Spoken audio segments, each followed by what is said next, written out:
আমরা সিবিআই দপ্তরে ডেপুটেশন দেব, এটা সিদ্ধান্ত হয়েছে।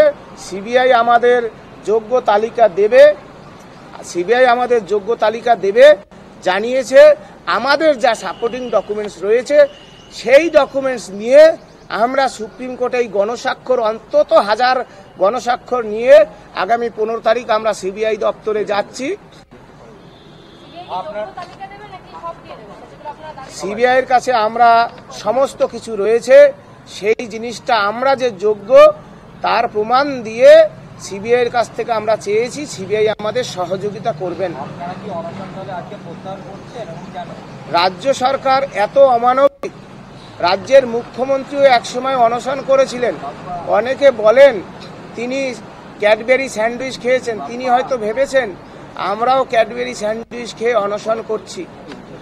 তারা এত অমানবিক, এর বিধাননগরের থানার পুলিশ এত অমানবিক, কেউ যদি আমাদের জল দিতে আসে সেক্ষেত্রেও নিষেধ।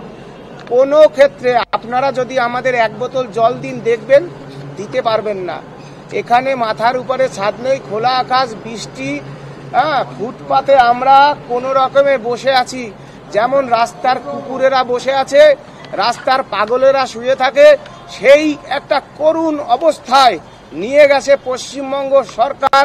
এ রাজ্যের উচ্চশিক্ষিত, যোগ্য থেকে যোগ্যতম শিক্ষক শিক্ষিকা এবং শিক্ষাকর্মীদের। আমরা প্রত্যাহার করছি এই কারণে, আমরা শক্তি সঞ্চয় করে আমরা স্থগিত করছি, প্রত্যাহার করছি না। আমরা আপাতত স্থগিত করছি।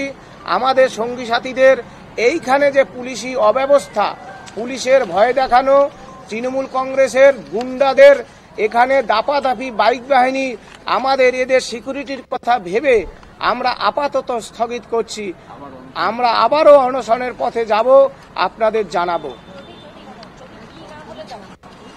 যদি আমরা এখনো বলছি, রাজ্যের মুখ্যমন্ত্রী আপনি ইগো ছেড়ে যোগ্যদের তালিকা দিন এবং মিরর ইমেজ প্রকাশ করুন।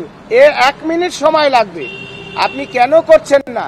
কেন যোগ্যদের, তার পরিবারদের জীবন নিয়ে, আমাদের বৃদ্ধ বাবা মাদের জীবন নিয়ে ছিনিমিনি খেলছেন? আপনি প্রকাশ করুন, তা নাহলে আমরা বৃহত্তর লড়াই লড়ব। আপনাদের মিডিয়ার মাধ্যমে বলতে চাই, নেপোলিয়ান, হিটলার বাস্তিল দুর্গ গুড়িয়ে গিয়েছিল, নবান্ন সামান্য ব্যাপার।